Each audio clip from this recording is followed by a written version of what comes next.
Vamos lá, pessoal, vamos começar.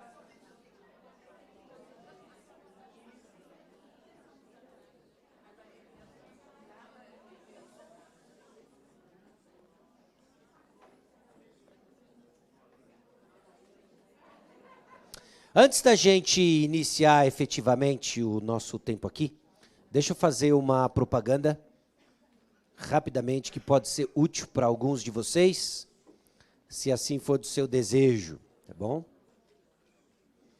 No final do ano de 2020, o nosso primeiro ano de pandemia, nós começamos, um amigo e eu, pastor Felipe Niel, um seminário online junto com outros amigos e professores, que é o Seminário Foco, seminariofoco.com.br. seminariofoco.com.br. A vantagem do Seminário Foco é que você dispõe não só de um treinamento teológico, ministerial e de baixo custo, como também 100% online, no seu ritmo, na sua agenda. Se por alguma razão você está procurando um meio, uma maneira de crescer no conhecimento da palavra, seja de uma forma mais informal, ou seja de uma forma mais estruturada na trilha ministerial, são 2 trilhas hoje, na verdade 3 trilhas, né? Programas diferentes, o Formação Cristã, que é praticamente um esquema Netflix, você assina o seminário e tem à sua disposição todas as aulas do seminário. Hoje já temos 2 anos de currículo de seminário gravado que fica à sua disposição, né? Ou você, trilha ministerial, eu quero uma formação um pouco mais formal, fazer os trabalhos, as leituras, a mentoria, os encontros mensais com mentores, né? Aí é a trilha ministerial. E tem também um modo aí, né? Que é o grupo de estudo.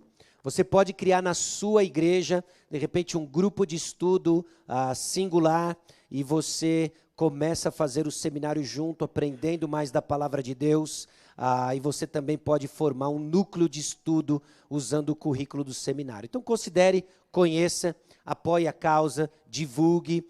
Nós vemos já o seminário sendo uma bênção para tantas regiões inóspitas, lugares onde, se não fosse online, não chegaria, né? E nós louvamos a Deus pela oportunidade. Então, considere seminariofoco.com.br. Vamos orar e aí nós começamos. Senhor nosso Deus e Pai, aqui chegamos diante do Senhor, na reta final, ó Deus, dos nossos estudos, nossa conferência, e pedindo a Deus de que aquilo que veio do Senhor, pedindo a Deus aquilo que veio da Tua palavra, fique impresso em nossos corações, nos guiando, nos direcionando para a honra e glória, Deus, do Teu nome. Pedimos a Deus também pelas viagens de volta que começam hoje, leve-nos em segurança, os contextos onde vamos, para a honra e glória, Deus, do Teu nome, sabendo que o Senhor segue onde sempre esteve, no controle. No nome de Jesus, amém. Salmos de Ascensão. Os salmos de ascensão são 120 ao 134. Eu acho que você já suspeitou que nós não vamos terminar os salmos todos. Okay? A não ser que... Vocês fazem o que até terça? Aí, ó, tá vendo? Vai todo mundo ficar aqui no hotel, curtindo o hotel. Aí sim, hein? Aí sim. Eu só não fico porque eu não trouxe meio o suficiente, senão eu ficava. Então eu tenho que voltar. Enfim, a gente dá umas meias. Oi, ganhei umas meias, Ana. O que você está precisando? A Ana não tem bolso suficiente para ficar também. Enfim. Vamos lá, Salmo de Ascensão 120 a 134. Provavelmente esse conjunto cantado pelo povo de Israel a caminho de Jerusalém, né? Da onde a gente tirou essa ideia, não foi da nossa criatividade, muito pelo contrário, né? A própria palavra de Deus nos ensina isso, né? Essas 3 vezes ao ano em que o povo de Israel seguia para a celebração de 3 festas em particular, e eles iam para a presença do Senhor. Uma das citações que tem nos ajudado aqui a entender, né, é que os salmos de ascensão são um catálogo da experiência humana. Eles nos levam a uma jornada através dos muitos altos e baixos da vida. Fazendo assim, eles moldam nossa perspectiva, regulam nossas emoções e informam nossos julgamentos, né? Até um tempo atrás, nós estávamos falando no Perguntas e Respostas sobre o processo de engano, né? A mente enganada, as emoções seduzidas, um passo da quebra da vontade. Olha aqui como os salmos nos ajudam, né? Moldam nossa perspectiva, nós começamos a pensar certo, regulam nossas emoções e informam nossos julgamentos, tá bom? Porque a jornada, os peregrinos saem à procura de duas coisas, bênção e proteção. A ida a Jerusalém é uma confissão, então, de sua dependência do Senhor para a salvação e apoio de suas vidas no passado e futuro. Os peregrinos saem de um mundo que aflige os fiéis, buscando a paz que Jerusalém representa. Nós não estamos indo a Jerusalém, mas nós estamos rumo à pátria nos céus, pois a nossa pátria está nos céus, de onde também aguardamos o Salvador, o Senhor Jesus Cristo, o qual transformará o nosso corpo de humilhação para ser igual ao corpo da sua glória, segundo a eficácia do poder que ele tem de até subordinar a si todas as coisas. Pontos que orientam nossa jornada: foco no Evangelho, não é? Precisamos sempre nos lembrar do óbvio. Nós, por vezes, esquecemos o óbvio, né? Não esqueça do óbvio. Só tem um assunto que diferencia a igreja de todo o restante de associações, comunidades, torcida organizada, e é o Evangelho. Mantenha o foco em Jesus, mantenha o foco na glória de Deus, e um foco no mistério, a providência de Deus, tá bom? O que nós já vimos até agora também, né? Vimos essa pequena introdução. No Salmo 120, nós vimos a jornada do peregrino buscando a paz, em meio a tantos os conflitos, palavras que teimam por guerra, nós somos da paz. O Salmo 121, nós vemos a busca por ajuda, auxílio, eleva os meus olhos para os montes, de onde me virá o meu socorro vem do Senhor. Valorizando a comunidade, a importância da comunidade, vimos isso no Salmo 122. Lidando com a oposição, Salmo 123, e enfrentando o perigo. Okay? Se você fosse resumir numa sentença algo que ficou, gravou para você no seu coração, como é que você colocaria isso, né? 3, 4 compartilhares de sentença, uma lição que você tirou até agora do Salmo de Ascensão, para encorajamento dos irmãos, para que você solidifique isso no seu coração, na sua mente. Uma sentença, não um parágrafo explicativo, uma sentença, algo que ficou para você.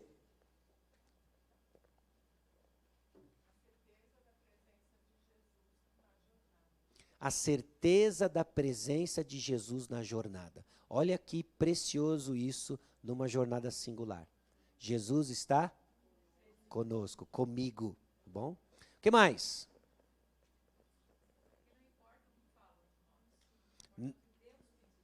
Não importa o que falam de nós, e sim o que Deus pensa de nós. Okay? Que Deus disse quem nós somos. Amém? O que mais? Dependência de Deus. Eu não consegui identificar, mas ali. Dependência de Deus. Nós dependemos dEle. Conforto na tribulação, consolo na tribulação. Em meio às tempestades, a certeza de que Deus conforta, Deus consola. Amém? Muito bom. Vamos adiante, tem mais coisa, né? Agora nós vamos falar sobre segurança. Aliás, 2 temas importantes que nós vamos ver hoje, nos Salmos 125 e 126. Nós vamos encontrar segurança, experimentar alegria. 2 assuntos importantes para o singular, né? 2 assuntos importantes para o Filho de Deus. 2 assuntos importantes para o peregrino nessa terra, seja qual for o seu contexto, tá bom? Encontrar segurança e experimentar alegria no Salmo 126. Então, Salmo 125, Jerusalém se torna um símbolo da forma como o Senhor cuida dos seus. A importância de Jerusalém não era simplesmente turística, né? Não era simplesmente uma cidade onde residia a política ou a religião do povo de Israel.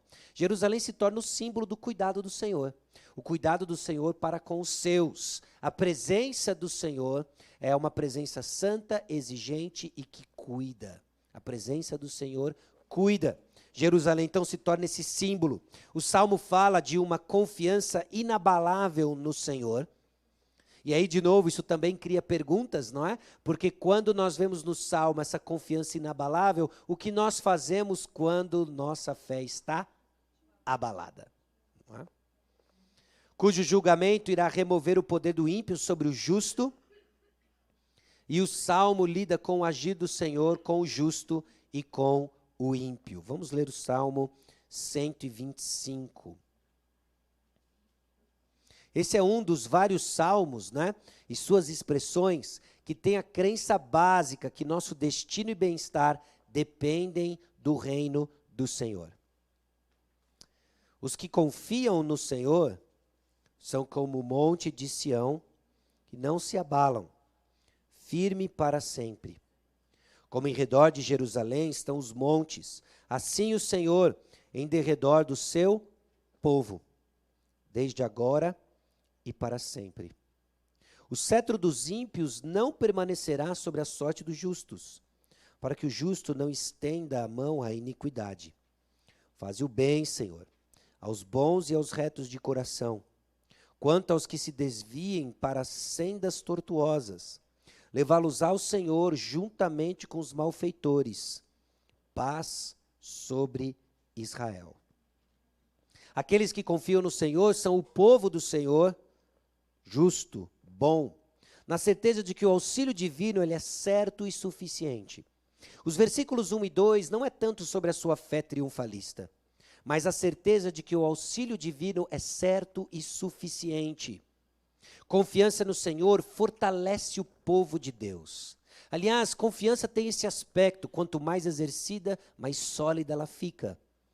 A confiança, pensa essa musculatura espiritual em que nós exercemos mediante a reinformação do caráter de Deus e somos recompensados ou somos retribuídos ou o Senhor nos honra dando mais dela. Confiança no Senhor. Confiança no Senhor, você pode crescer nela como também atrofiá-la. Eu acho que na sua experiência você já aprendeu isso, não é? Talvez você olhe para trás e veja momentos em que a sua fé parecia mais sólida, mais forte, e a sua confiança hoje abalada. Por quê? Ela foi atrofiada.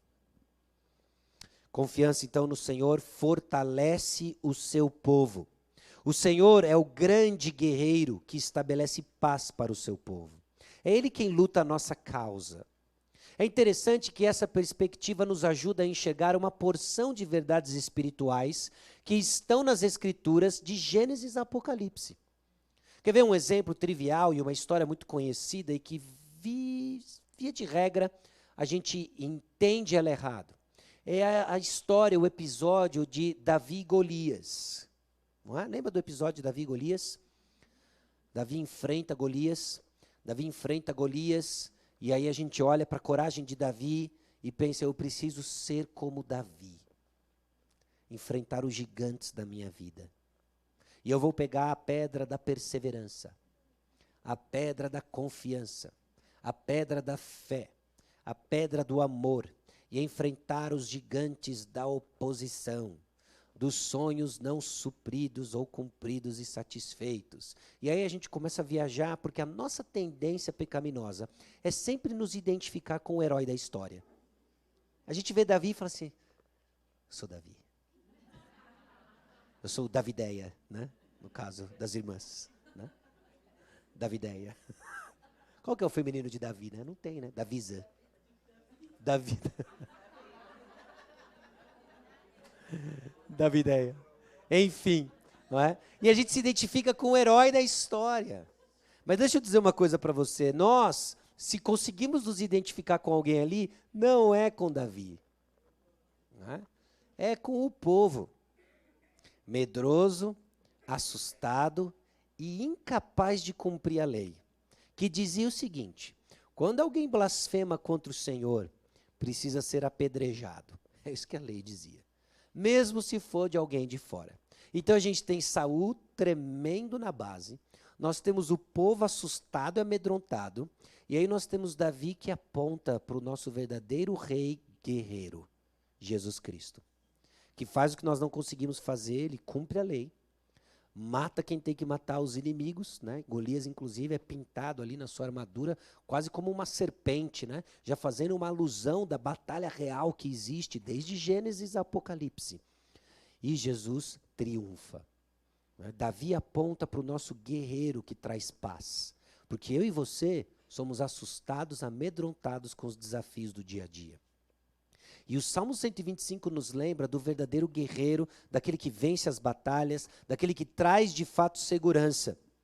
É o Senhor é o grande guerreiro, é Ele que estabelece paz. Se vamos desfrutar paz, não é porque a gente aprendeu algo novo na conferência, não é porque você leu um livro que realmente revolucionou sua percepção, não é que você aprendeu a receita do contentamento, é porque Jesus saiu em nossa defesa. É Ele o grande guerreiro. Nenhum poder da terra pode resistir o reino de Deus. E nos falta tanto essa compreensão, porque nós tendemos a enxergar o que nós vemos. Não é? Os rapazes, ontem a gente estava meditando justamente sobre isso, né? Em 2 Coríntios 12, quando o apóstolo Paulo diz que quando ele é fraco é que ele é forte. Né? A fé nos estimula a enxergar o que não vemos. E nós precisamos disso. Nós precisamos enxergar o que não vemos. E no dia a dia, enfrentando tantas coisas que nos atribulam e tentam roubar nossa paz, nós precisamos enxergar o que não vemos. Nós precisamos enxergar o Senhor, grande guerreiro, que estabelece paz e estabelece ordem no seu reino. A teologia de Sião inspira então o povo com adoração, alegria, esperança e compromisso. Esperar no Senhor não é moscar no Senhor. Né? Esperar no Senhor, então, é adorá-lo ativamente, e essa adoração também é vista em nossa obediência à palavra de Deus. É isso que nós somos chamados a fazer e exercer o tempo todo, buscando o Senhor, entendendo então que Monte Sião é mais que um monte. Sião simboliza a ajuda de Deus, sua presença em abençoar e proteger seu povo. Tem outros salmos aqui que fazem referência justamente a essa teologia de Sião. E os privilégios de um relacionamento com Deus. Por causa, então, de sua confiança no Senhor, o povo que confia nele é forte, como o Monte Sião, que não pode se abalar, mas dura para sempre. Então é justamente essa transposição aqui de não uma fé inabalável como um fim em si mesma, mas uma fé que demonstra uma confiança forte, porque o objeto da fé que importa. Você pode acreditar no que você quiser e pode acreditar jurando de pé juntos. Se for em algo falso, não tem valor. Mas se é colocado no grande guerreiro, aí sim, essa fé que por vezes é atacada, por vezes esmorece, por vezes luta contra a incredulidade, permanece inabalável, porque o seu ponto é sólido. Deixa eu tentar dar para você uma imagem bem clara, uma imagem concreta do que é essa fé no lugar certo, apesar das fragilidades e apesar da força das circunstâncias. Imagine um barco, você num barquinho ancorado numa firme rocha, e então começa a tempestade no mar. E ela leva o seu barco para um lado, para o outro, ela assusta com ondas grandes, mas você permanece firme. Por quê? Porque não balança? Porque você não tem medo? Porque o barco está ancorado. O barco está ancorado. Então pare de achar que uma fé inabalável é uma fé onde não tem espaço para medo, dúvidas desconcertantes. Pare de achar que agora você não vai derramar lágrimas porque tem fé e não se abala como o Monte de Sião. Pessoal, isso é um triunfalismo que não leva você para muito longe, não. Mas comece a entender de que no meio das dúvidas, no meio das circunstâncias difíceis, sua fé ancorada no grande guerreiro vai realmente se mostrar inabalável. Não porque não vai de um lado para o outro, mas porque ela está ancorada e nunca vai além da onde o Senhor permite. Porque ela está ancorada no Senhor. Okay?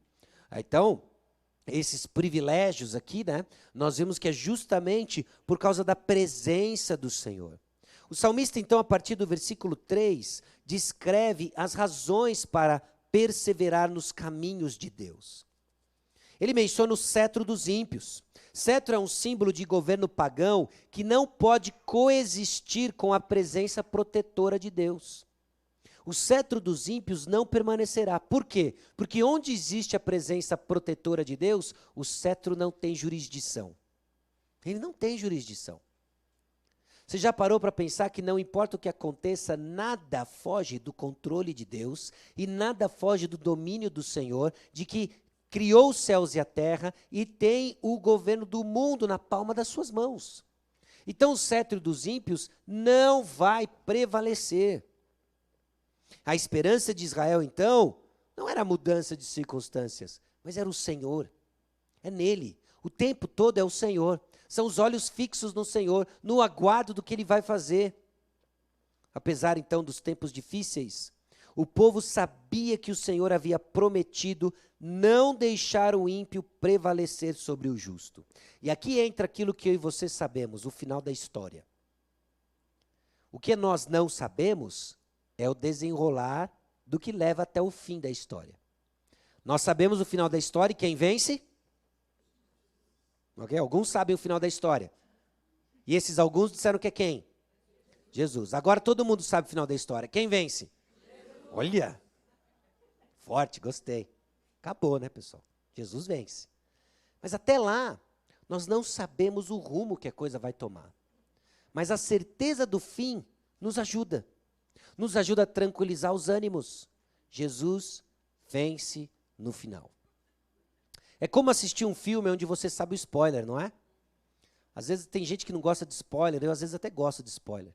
Porque tem uns filmes que você fica tão aflito do que vai acontecer, me diz logo, o cara morre ou não morre? Não morre. Ah, então aconteça o que acontecer agora. Né? Aí a gente fica mais tranquilo. Né? Eu sou assim, desculpa. Essa aflição toda é difícil. Mas enfim, né? Nós sabemos o final, Jesus vence. Então, conforme as coisas ficam turbulentas, lembremos, estamos ancorados no Senhor, nosso grande guerreiro, Ele vence no final. Nós temos essa certeza, apesar dos tempos difíceis. E por causa do povo de Deus, a impiedade precisa chegar ao fim. Deus vai pôr um fim na impiedade. Deus vai pôr um fim no mal. Deus vai pôr um fim aos julgamentos, às palavras duras. Por quê? Por amor ao seu povo. O Senhor sabe que somos pó. Ele sabe que somos pó. Ele sabe o quanto de pressão aguentamos.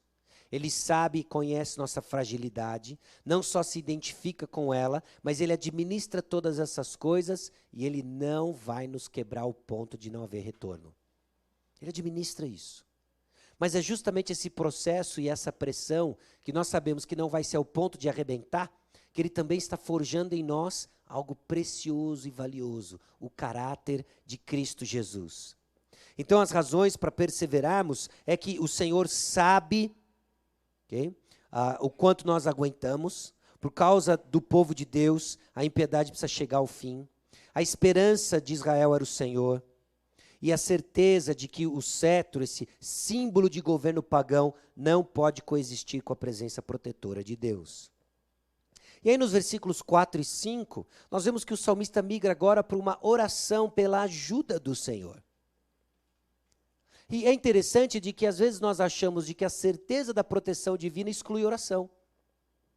Mas nos Salmos e na Bíblia como um todo, opera o contrário. A certeza da ajuda do Senhor é a motivação da oração. Entenda isso. Porque se não é o Senhor no controle, nem adianta orar. É caos total. É sair correndo agora e cada um por si. Mas o fato de que o Senhor é por nós e Ele está no controle, oremos.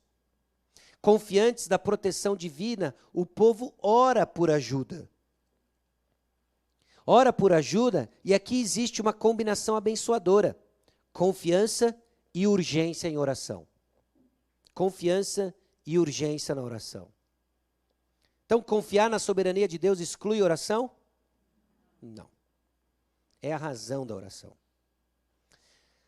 Um bom teste aqui para você, né? É óbvio que nós queremos crer nas doutrinas da palavra de Deus. A gente até falou sobre isso no Perguntas e Respostas, né? De crer na palavra de Deus. E um dos sinais de que nós estamos crendo corretamente na palavra de Deus é que a nossa resposta aos ensinos da palavra de Deus também são pautados pela Escritura. Então, por exemplo, Deus é soberano. Deus está no controle. Amém? Então, já que Ele está no controle, é soberano e vai fazer do jeito que Ele quer, nem vou orar. Nem adianta. Eu estou entendendo certo? Por quê? Tem a questão da responsabilidade humana, né? Mas tem aqueles que entenderam a soberania de Deus e o plano dele. Que fizeram o quê? Oraram. Conversar com Deus, né? Mas aqueles que entenderam a soberania de Deus responderam com oração. Elias, não vai chover. E Elias fez o quê? Orou. Elias, vai chover. E Elias fez o quê? Orou. Então, a resposta às doutrinas da palavra de Deus também são pautadas pela palavra de Deus. Deus está no controle, Deus é soberano, e por causa disso nós oramos. Faz um parênteses aqui, não vai dar para a gente chegar até o Salmo 127, mas dá uma olhadinha só no Salmo 127, como o salmista coloca aqui, tanto nos versículos 1 e 2. Se o Senhor não edificar a casa, em vão trabalham os que edificam. Se o Senhor não guardar a cidade, em vão vigia a sentinela. Inútil vos será levantar de madrugada, repousar tarde, comer o pão que penosamente granjeastes, aos seus amados ele dá enquanto dorme. Quem edifica a casa? Por isso a gente trabalha. Quem guarda a cidade? Por isso a gente vigia. Okay? Quem salva pessoas? Por isso a gente evangeliza. Quem responde oração? Por isso a gente ora. Então, confiança no Senhor, a forma como nós expressamos a confiança no Senhor, precisa ser pautado também pela palavra de Deus. E confiança no Senhor não exclui oração, na verdade, é a base da nossa oração. Ok? Paz, então, é a bênção de Deus que repousa sobre aqueles que confiam nele. Não é a ausência de problemas, ok? Não é a ausência de problemas, não é o fato de que não houver mais tempestades ou circunstâncias difíceis. A paz do Senhor, esse shalom que a gente já viu em outros salmos também, é essa bênção de Deus. E bênção de Deus, às vezes, recentemente eu estava revendo justamente a minha compreensão sobre bênção de Deus, quando a gente estava na igreja passando por uma série em Gênesis. Porque é um tema recorrente em Gênesis, né? A bênção de Deus, eu vou te abençoar e etc. O que é esse negócio de bênção? Porque às vezes vira um jargão evangélico para coisa boa, né? Meu time ganhou, ô bênção! Meu aniversário, me deram um presente, bênção, não é? Daqui a pouco a gente está aí dizendo bênção com sinônimo de que legal, né? Vamos para a piscina, bênção! Mas bênção é usado de uma forma bem diferente na palavra de Deus. E muitas vezes é acompanhado de problemas.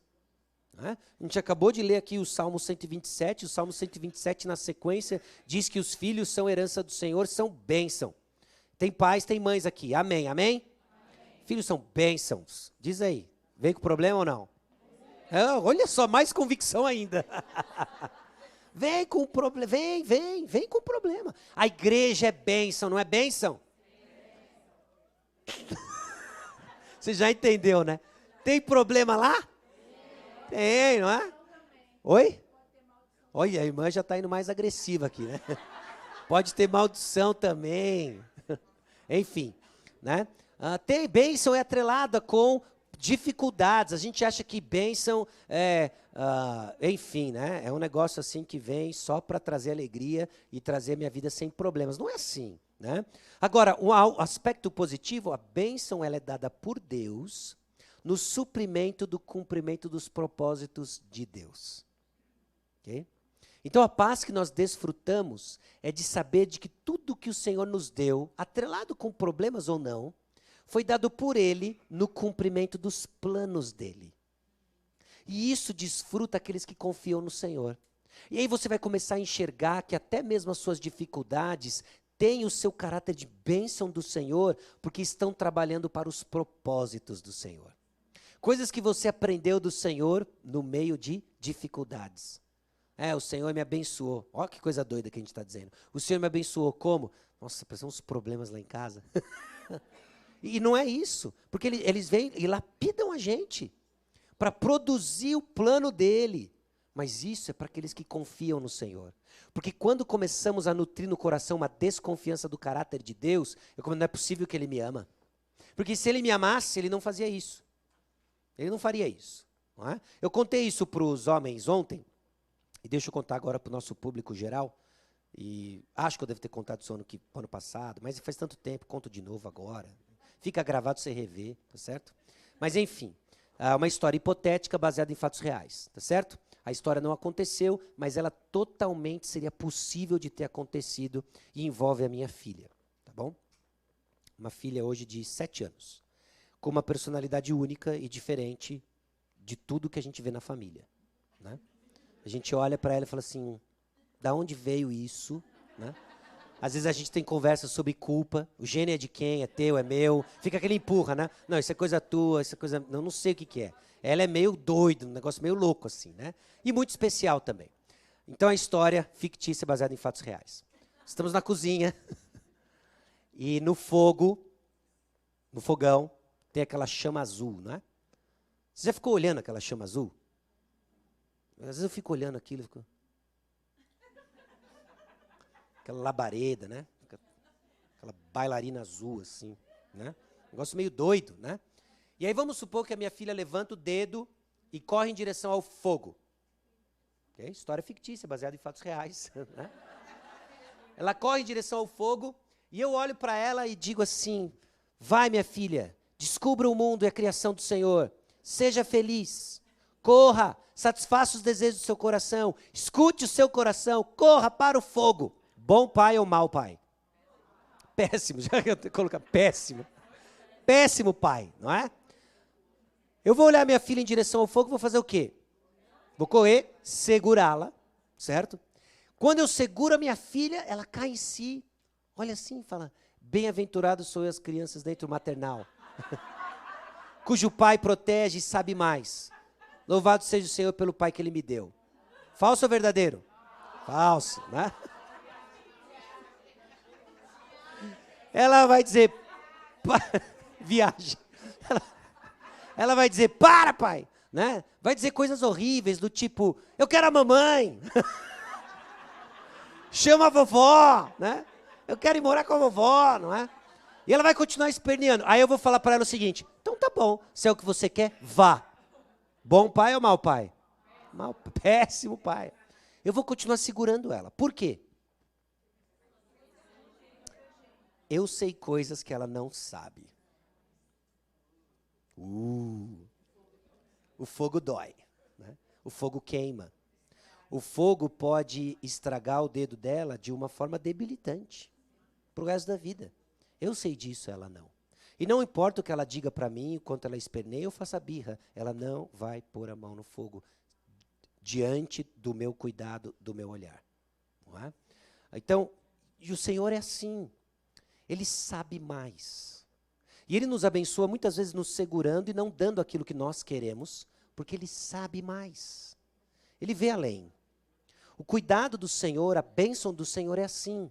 Enquanto nós fazemos birra privado daquilo que nós queremos, o Senhor amorosamente ainda nos mantém privado do que queremos, porque Ele sabe mais. Por isso, a confiança para desfrutar da bênção do Senhor é fundamental. Porque a forma como você enxerga as coisas que lhe são privadas, o que você tinha e deixou de ter, o que você nunca teve, vai passar pelas lentes do caráter de Deus. Confiança no Senhor e saber que Ele é sábio e amoroso é fundamental para que você interprete certo suas circunstâncias e cresça em confiança, desfrutando da bênção que Ele deu. E qual é a bênção? Tudo que Ele deu para você administrar. Recursos materiais é para você administrar, a sua disposição para servir, a sua energia, os seus relacionamentos inexistentes, o seu estado civil, tudo isso cai dentro daquilo que o Senhor chama para que você administre para os propósitos dele. Mas você precisa enxergar com as lentes do caráter de Deus, que é bondoso, que é amoroso, que sabe mais. Sabe mais. A gente fica preso no momento e a gente não vê a figura toda, não é? É quase como se você fosse num museu e ficasse tão perto de um quadro, no canto do quadro, onde justamente é a sombra de uma pedra pintada. E você diz, mas que quadro feio. Que quadro horrível. E alguém então gentilmente segura no seu ombro e fala para você dar alguns passos para trás. De repente a sombra da pedra começa a mostrar a pedra. A pedra muito bem pintada, numa linda paisagem, e aí você leva para o seu mundo, seja uma praia, um campo, que for que seja, mas agora você consegue ver o todo. Pessoal, nós via de regra estamos aqui, ó, na sombra da pedra. E a fé que nos ajuda a dar passos para trás para ver o que o Senhor está fazendo. Confiança no Senhor vai ajudar você a reinterpretar suas circunstâncias na beleza do caráter de Deus. Que por vezes permite o que Ele odeia para forjar em você aquilo que Ele ama. É assim que Ele faz. Ele sabe mais. Ele sabe mais. Então responda. O que você acredita que seja confiar no Senhor? Será que não é a hora da gente mover dessa confiança infantil? Eu confio no Senhor e nada mais é do que cruzar os dedos e esperar o melhor, e melhor é o que eu quero? Será que é assim que ainda você encara confiança no Senhor? Porque a palavra de Deus descreve uma confiança mais madura, que enxerga o caráter de Deus e que tem espaço para lágrimas, porque faz parte dessa experiência debaixo do sol, enquanto navegamos para aprender do Senhor. Como que Deus promete lhe fortalecer? Será que é simplesmente um zás, não é? Esse fortalecimento é essa confiança exercida no corpo de Cristo. Né? Qual é o propósito de Deus para nós? Bom, todas as coisas cooperam para o bem. Agora, o bem não é o seu intenso desejo. Às vezes a gente tem isso, né? Olha, perdi o emprego. Aí o irmão vem, todas as coisas cooperam para o bem. Então aguarde. A Coca-Cola vai pedir para você mandar um currículo e você vai assumir a presidência da Coca amanhã. A gente tende a enxergar o bem com os óculos dos nossos desejos, não é? Ou terminou o relacionamento. Não, fica tranquilo, todas as coisas cooperam para o bem. Amanhã ou depois, um super partidão vai ligar para você e dizer, você quem estava esperando, etc, etc. Vai acabar o singular, etc. Né? Pessoal, a gente tende a enxergar o bem com os óculos dos nossos desejos. Mas o texto diz qual é o bem. O bem é o caráter de Cristo sendo forjado em nós. E a melhor coisa que pode acontecer com você é ser parecido com Jesus. Deus sabe disso. A gente esquece disso. E porque Ele sabe disso, Ele nos mantém segurando. Ele nos mantém disciplinando em amor. Porque Ele não é indiferente às coisas que não tem nada a ver com Jesus em você. Você já imaginou? Não é? Você já imaginou, você vai para o almoço, senta com a sua amiga, senta com o seu amigo, está batendo o maior papo, almoço, terminando o singular e etc. Animado, não é? Você está animada. A hora que terminou o almoço, você vai para o quarto, recolher suas coisas, você olha no espelho e você vê um maionese aqui, ó. Você fala, puxa, maionese da salada, no início do almoço. Minha amiga viu e não falou nada. Você vai ficar indignado, não vai? Oh, que mico. Ainda falei, aí você começa a lembrar as pessoas que você cumprimentou. Nossa, aí eu passei, tchau, pessoal. Tirei foto. Eu peguei leve, né? Maionese, podia ser outras coisas. Peguei leve, certo? Mas o que eu quero ilustrar com isso? O fato de ninguém ter te avisado não comunicou para você, puxa, as pessoas se importam comigo. Pô, custava fazer um... Né? Agora, Deus enxerga um monte de coisa que a gente tem, no rosto todo, né? No corpo todo, que não tem nada a ver com Jesus. Ele não é indiferente. Então ele começa a tirar. E muitas vezes nesse processo que ele tira, dói. E por que ele faz isso? Porque ele é muito malvado e não quer eu ver feliz. Porque ele sabe das coisas, ele está nos moldando, ele está forjando em nós aquilo que nós não podemos passar nessa vida sem ter. Jesus. É isso que ele está fazendo. Né? Então a gente precisa enxergar o propósito de Deus nisso tudo como a moldura para fazer sentido das inúmeras dores e tribulações que nós passamos. Né? E aí sim, caminhar no Salmo 126, experimentando alegria.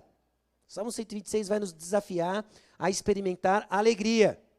A comunidade reflete com gratidão o passado de livramento do Senhor, enquanto ora por continuidade de sua bondade.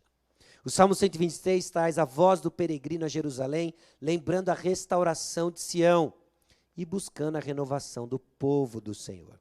Então vamos ler o Salmo 126. Quando o Senhor restaurou a sorte de Sião, ficamos como quem sonha. Então a nossa boca se encheu de riso, e a nossa língua de júbilo. Então entre as nações se diziam, grandes coisas o Senhor tem feito por nós. Com efeito, grandes coisas fez o Senhor por nós, pois por isso estamos alegres. Restaura, Senhor, a nossa sorte, como as torrentes no Neguebe. Os que com lágrimas semeiam, com júbilo ceifarão. Quem sai andando e chorando, enquanto semeia, voltará com júbilo, trazendo os seus feixes. Pessoal, a alegria lembrada é alegria antecipada. Em ambos os casos, a alegria é obra do Senhor. Na primeira situação, a alegria lembrada é justamente a restauração que o povo de Israel desfrutou quando o Senhor restaurou, a alegria que o povo de Israel desfrutou quando o Senhor restaurou a sorte de Sião. E no segundo ponto, é a renovação daqueles que cantam a canção no versículo 6. Alegria lembrada é alegria antecipada. Por isso, o crente, em meio a circunstâncias difíceis, ele consegue desfrutar de alegria, apesar das infelicidades da vida. Porque nós lembramos da alegria passada e olhamos para o futuro com esperança, antecipando o regozijo eterno. Jesus vence no final. Então, assim como ele me restaurou, me alcançou, para e pensa as condições quando Cristo Jesus lhe alcançou. Como você estava? Cego nos seus pecados, perdido nos seus desejos, e o Senhor lhe alcançou. A lembrança dessa alegria passada, do que ele fez por você, é também a razão da alegria antecipada, do que ele fará por você. Então, a intensa alegria do povo de Deus, versículos 1 e 2, né? Restaurou a nossa sorte. Significa a restauração de uma situação anterior entre o povo e Deus. O povo desfrutava de algo, aquilo foi perdido, mas agora foi restaurado. Esse relacionamento com o Senhor. Quando o Senhor age, então, sua obra testemunha sua habilidade gloriosa de livrar os seus. O Senhor age. Essa é uma das razões porque é um ativo na igreja do Senhor Jesus Cristo ouvirmos e compartilharmos testemunhos. Okay? Testemunhos. Testemunhos de verdade, ok? Em que a gente ouve e escuta o agir do Senhor. Não como você, enfim, XPTO, né? Mas o agir do Senhor. O agir do Senhor nos lembra de que o Senhor está atuando na vida do seu povo. O Senhor está agindo. Salmo 98, versículo 2, o Senhor fez notória a sua salvação, manifestou a sua justiça perante os olhos das nações. As nações, então, começam a ouvir das obras gloriosas e salvíficas do povo. Quando o Senhor age, sua obra testemunha a sua habilidade gloriosa de livrar os seus. Quando o Senhor age em nossas vidas, Ele não está apenas nos beneficiando, Ele está testemunhando da sua glória para quem está no nosso contexto e ao nosso redor. Você já parou para pensar que você é um folheto vivo da graça de Deus? Onde você passa, como Deus lhe sustenta em circunstâncias difíceis, como você responde às circunstâncias difíceis, começa a espalhar por aí o agir do Senhor. E Deus é glorificado nisso. Então começa a dar sentido às dificuldades que passamos. Começa a dar sentido às fraquezas que temos, porque é através delas que Deus vai deixar evidente a sua força. E o povo de Israel ficou como quem sonha, quando começou a desfrutar da sorte que foi restaurada entre o povo e Deus. A resposta, então, é gratidão. A obra maravilhosa de libertação é preciosa para o povo de Deus. Com efeito, grandes coisas fez o Senhor por nós, por isso estamos alegres. E o que eram as grandes coisas? Colheita abundante. Deus restaurou o nosso relacionamento com Ele. Que grande coisa. E aqui, pessoal, a gente luta com a amnésia espiritual, não é? A gente esquece. A gente esquece de tão grande salvação. Ficamos tão sufocados com as coisas do mundo, as demandas do dia a dia, o corre-corre do trabalho, das responsabilidades, coisas legítimas, mas que acabam sufocando a alegria da nossa salvação. Nos esquecemos porque desviamos nosso coração para coisas supérfluas, periféricas, achando que nelas vamos encontrar satisfação. Nos esquecemos, talvez, por causa da familiaridade. A gente escuta o tempo todo, né, que Jesus morreu por causa dos nossos pecados, que Ele é o nosso Salvador. Jesus sabia disso. Jesus sabe da nossa realidade. E por isso, Ele deixou que a gente sempre lembrasse dEle. Fazer isso em memória de mim. Então, a próxima vez que você for participar da ceia do Senhor, da mesa do Senhor, lembre-se e peça: Senhor, revigora no meu coração a realidade do perdão dos pecados, para que eu não esqueça do que o Senhor fez por mim. Ok? A primeira reação, então, é de ficar como quem sonha, em choque, e depois o choque muda para alegria. A gente tem isso, né, humanamente falando. Você recebe uma notícia bombástica, positiva, você fica em choque. Não é possível. Né? E aí depois muda para alegria. Essa é a alegria que fortalece a fé do pedido presente. Que pedido? Restaura, Senhor, a nossa sorte. O Senhor já fez no passado e agora restaura, Senhor, nossa sorte. Como? Como as torrentes do Negueb. Bom, eu não sou nenhum perito na geografia de Israel, né? Mas dizem os estudiosos de que se trata de uma torrente inesperada, que vinha trazendo vida de um dia para o outro. Assim é o agir do Senhor. Ele age assim, ele age de uma hora por outra, por uma restauração repentina. Esse é um padrão que o Senhor faz. Quando nós não vemos saída, aguarde do alto, porque vai vir, e vem repentino. Essa oração por restauração repentina. Abra sua Bíblia, mantenha o dedo aí em Salmo 126. E vamos lá para 2 Reis, capítulo 6. Segundo livro de Reis, capítulo 6.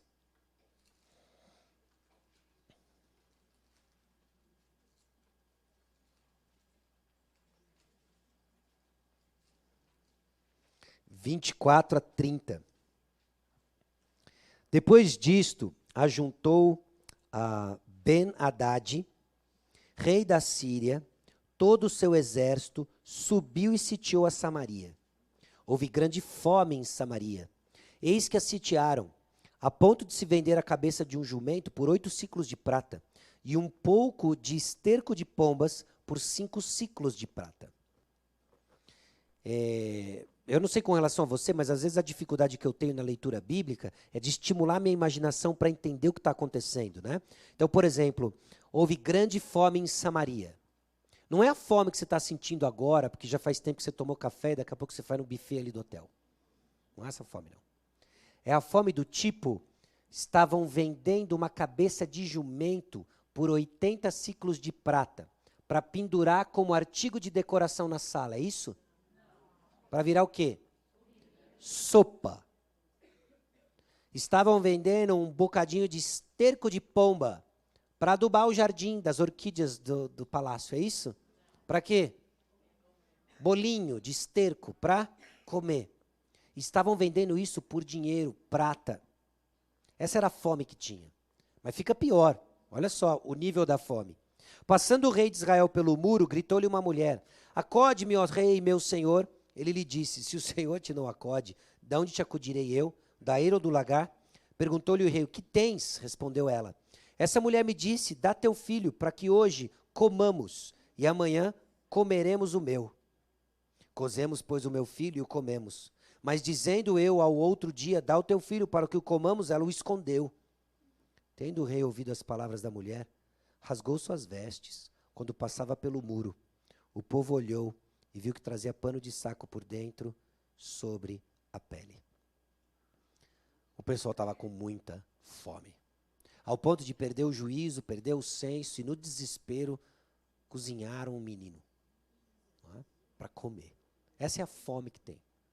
Agora, olha o que acontece no decorrer do negócio. O rei fica indignado, e aí, obviamente, rei indignado, culpa do profeta. Não é? É assim até hoje, pessoal. O pessoal fica indignado, culpa do mensageiro. Hoje não é profeta, hoje é o... Vamos adiante. Disse o rei, assim me faça Deus o que bem lhe oprover, se a cabeça de Eliseu, filho de Safate, lhe ficar hoje sobre os ombros. Estava, porém, Eliseu sentado em sua casa, juntamente com os anciãos.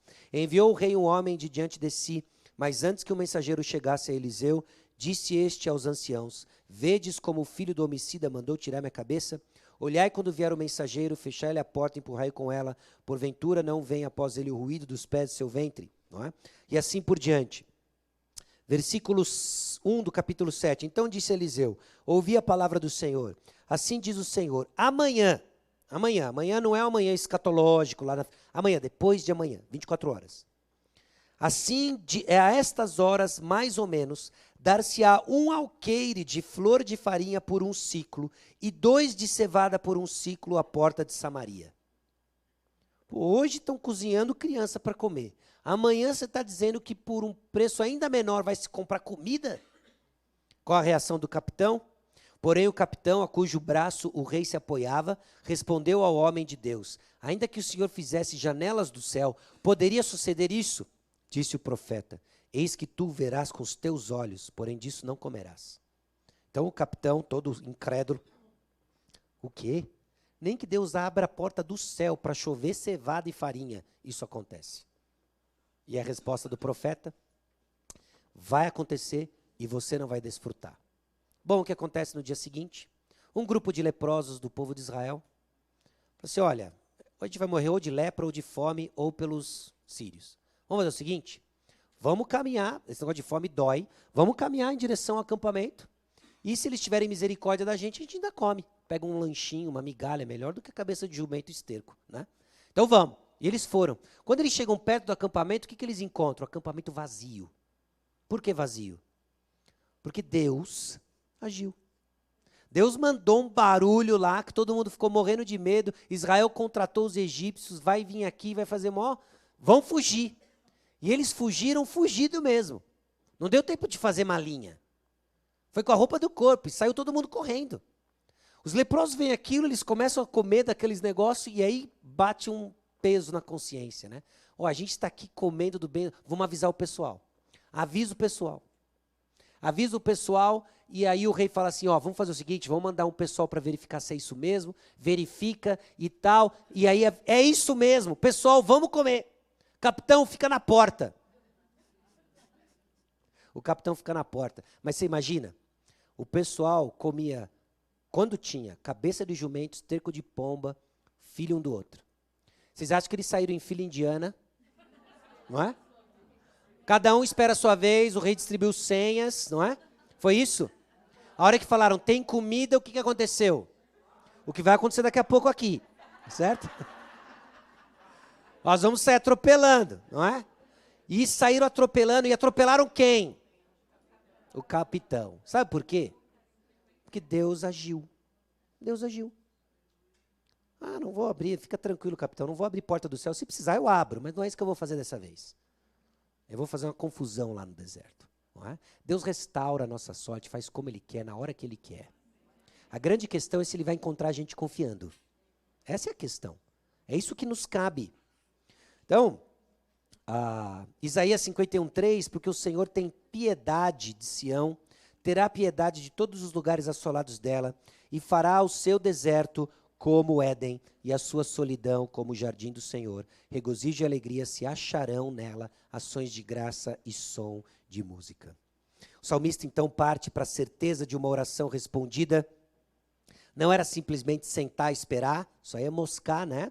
mas eles deveriam sair para semear. Pessoal, a confiança no Senhor vai ser expressa na nossa semeadura. É o Senhor quem edifica, não é? Então vamos trabalhar. É o Senhor quem guarda, não é? Então vamos vigiar. É o Senhor quem reconcilia, não é? Então vamos buscar perdão. Então vamos tomar o primeiro passo, porque é o Senhor quem faz. O Salmo, então, contém uma segurança perpétua ao povo de Deus que sua palavra é verdadeira. O Senhor irá transformar lágrimas em canções de alegria. E a segurança da bênção de Deus também é um encorajamento a ser responsável. Por quê? A seca não irá durar para sempre. E a seca não muda o amor do Pai por nós. Ele continua nos amando. Então, onde que tua alegria é encontrada? Talvez a resposta certa, sem dúvida, né? O Senhor, né? Mas se formos agora, vamos investigar. Parte da resposta é onde está a tua tristeza hoje. Talvez a tua tristeza seja pela privação de algo. Isso mostra onde está a sua alegria. Porque o Senhor é sempre conosco, não é? O Senhor é sempre conosco. Onde a alegria verdadeira é encontrada? No Senhor. E como que a nossa esperança alimenta a alegria? Bom, alegria lembrada é alegria antecipada. Lembremos o quanto o Senhor já fez por nós. O quanto o Senhor esteve atento por nós, nos sustentando nos momentos mais difíceis. E com base nessa certeza do que Ele agiu no passado, nós antecipamos o amanhã, porque Ele vai estar lá, cuidando do mesmo jeito. Amém? Baixe sua cabeça, vamos orar. Senhor, aqui estamos diante do Senhor e reconhecendo nossa fragilidade, como somos finitos e pecadores. Parte, ó Deus, do pecado que temos é a incredulidade. Hesitamos em confiar no Senhor quando não temos o que queremos ou achamos que precisamos. Mas o Senhor é bom sempre.